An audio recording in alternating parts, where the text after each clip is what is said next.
वो तो तुम मान वही है, तुम्हारी जबरदस्ती है। चर्चा पे आओ। हाँ चर्चा पे आ रहा हूँ। अब आपने कहा, आपने अपने मुख से कहा था कि बनाने वाला भी अपराधी, ठीक, तो बनवाने वाला भी अपराधी, और हमारा सीधा प्रश्न था आपके, तो फिर श्राप एक को देगा बस करके। हाँ ये सोचने के, और यही सोचो, देखो राजा प्रताप भानु अपराधी है, ये तो मैं तुम्हारी कभी नहीं मानूंगा, क्योंकि उसको ब्रह्मवाणी ने प्रमाणित किया। ठीक, अब इसी तरह तुम ये बता दो कि राजा प्रताप भानु को ब्रह्मवाणी ने कहीं अपराधी सिद्ध किया। हाँ, अब प्रश्न सीधा सीधा है आपसे कि अपराधी है कौन, इस पर विचार करो। भाई देखो, ना मानने की कोई दवा इस विश्व में अभी तक नहीं बनी। भाई ना मानने वाले जो कुछ होते हैं तुम्हारे जैसे, तो माँ नहीं मात, पिता नहीं देवा। जो व्यक्ति अपने माँ बाप को ना माने, तो वो सिद्धांतों को ना माने तो कोई बड़ी बात नहीं। लेकिन सिद्धांत के अनुसार बुद्धिजीवी समाज है, सुनने वाले हैं, निर्णय आप लोग स्वयं कर सकते हैं कि सिद्धांत के अनुसार राजा प्रताप भानु दोषी है कि नहीं।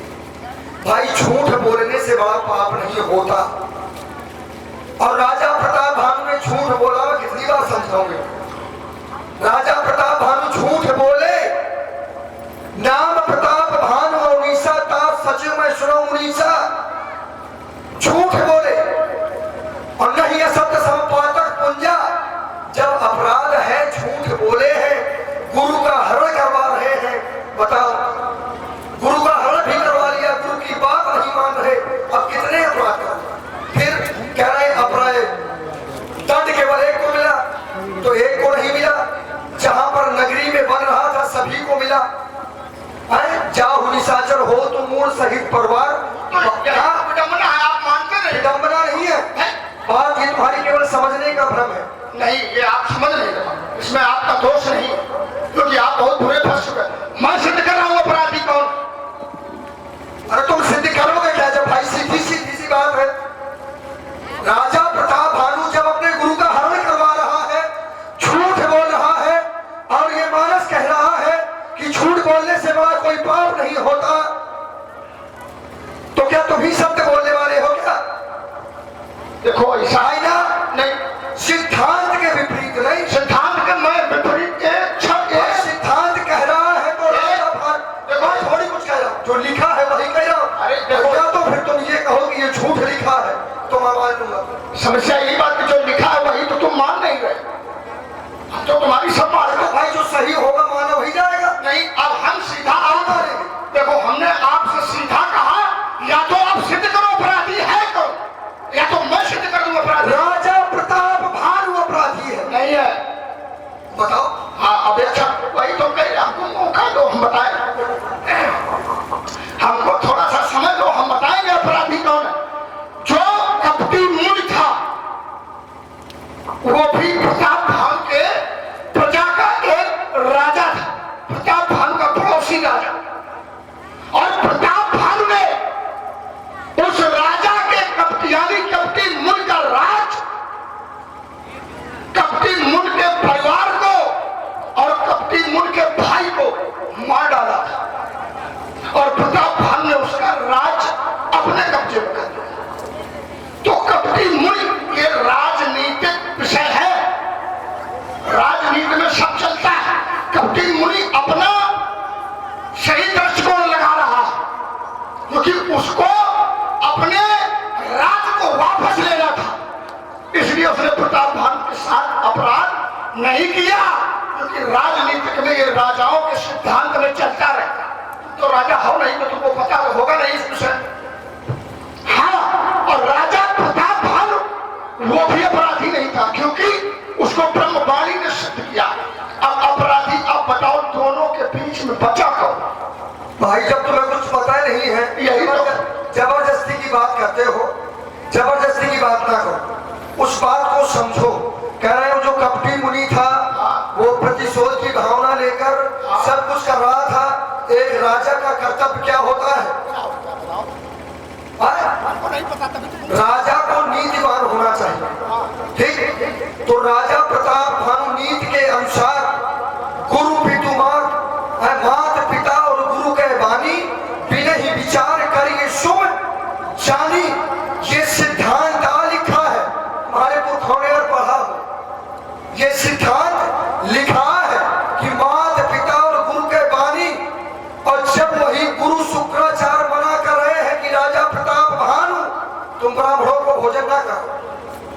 तो क्या प्रताप भानु ने माना?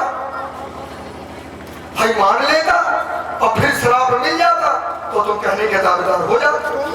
तुम्हारा एक समस्या है, तुम्हारा समस्या नहीं है। नहीं। अच्छा, और आपने एक नया दर्शन दिया, उसको भी सुन लो।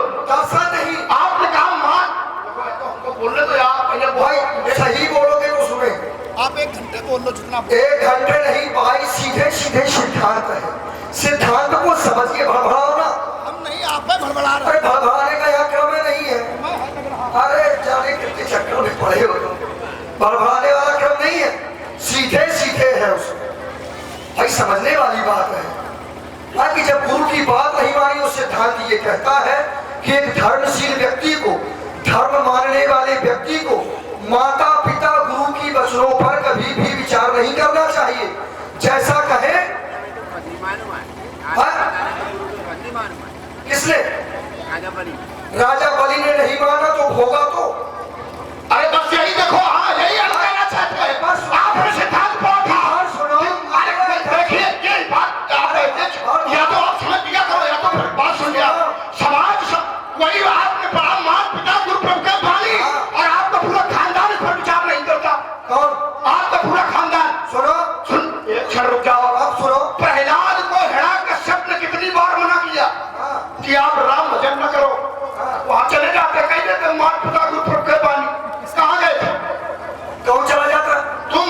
हम चले जाते। हाँ, प्रहलाद हमारे कौन है? नहीं बाबा है तो क्या होगा? सिद्धांत क्यों पढ़ रहे हो यार? अच्छा ये पहले आपने कहा आपके पुरखों पढ़ी होगी, हमारे पुरखों पढ़ी, सो पढ़ी, लेकिन आपके पुरखों क्या किया? आप पढ़ रहे हो। बता रहा हूँ, मैं बता रहा हूँ। अच्छा देखो, आप पढ़ रहे हो माता पिता प्रभु गुरु के पानी, तो बिना विचार किए हुए मानो। लेकिन प्रहलाद क्या कर रहा? वो तुम एक बात भी नहीं मान रहा है हिरण्यकश्यप की। अब अगर तुम्हारे बाबा, तुम्हारे पिताजी बलि, शुक्राचार्य ने मना किया, लेकिन बलि नहीं मानी। तुम्हारी मानी नहीं मानी, वहां चले जाते, कह देते कि मानो, बिना विचार करे मानो मानो। तो ये सिद्धांत अगर पढ़ा करो तो पहले ये सोच लिया करो कि हमारे परिवार में इसका पालन हो रहा कि नहीं हो रहा। सोचते नहीं है, तभी तो तुम फंस जाते। अरे सुनो, सोचे वो जिसे सोचना हो। हाँ, अब देखो सिद्धांत की बात करो। अभी तक मैंने कम से कम अर्धाली जाने कितनी पढ़ी होगी, एक अर्धाली ना पढ़ी होगी। अगर हमने एक बात का प्रमाण न दिया हो, इसको भी सुनो, इसको भी सुनो। हमारे बाबा प्रहलाद ने बात नहीं मानी तो आज उनका स्थान इस संसार में क्या है? भाई बात नहीं मानी तो ये समाज साक्षी की आज प्रहलाद का स्थान